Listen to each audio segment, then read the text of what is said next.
经理自己的年龄，但是不能确定他3个女儿分别的年龄。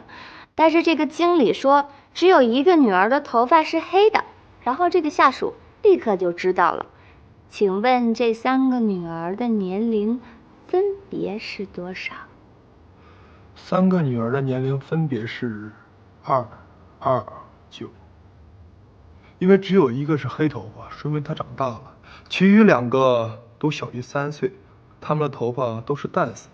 再结合经理的年龄，至少大于25岁，对吗？好棒啊！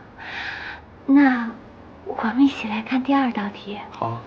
啊，你看啊，这道题的题目是有2根不均匀的香，香烧完的时间呢是1个小时，用什么样的方法来确定一段15分钟的时间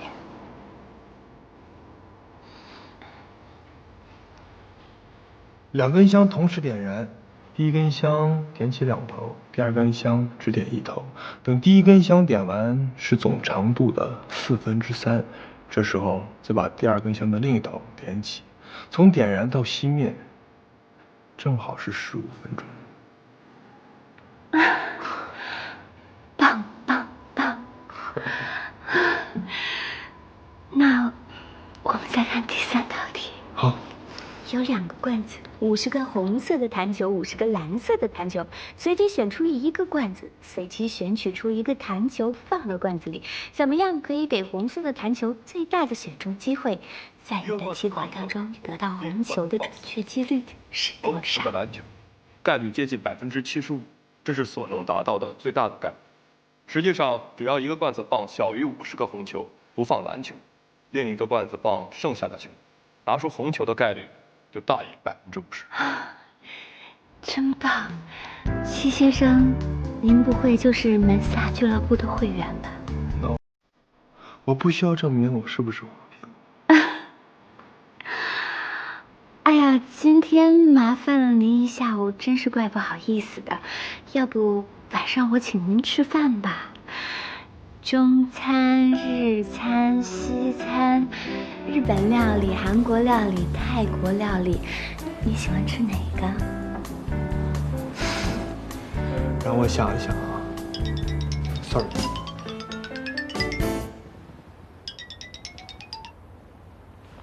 Hello Cherry。哦，对不起，是今天晚上吗？哦，没问题，一会儿见。好。你女朋友啊？女性朋友，她约了我好久了。这次啊，实在是不好意思，下次我请你好不好？啊，戚先生人好好啊，一定是舍不得让我破费请你吃饭吧？那就说定了，下次我请，一言为定。一言为定。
不好意思，不好意思啊。表情还挺丰富的，90后啊。啊，没有，等你们，无聊瞎玩一玩。服务员，点餐。你看一看，想吃点什么？啊，你好，我就要一个田园沙拉就可以了。好的。然后呢？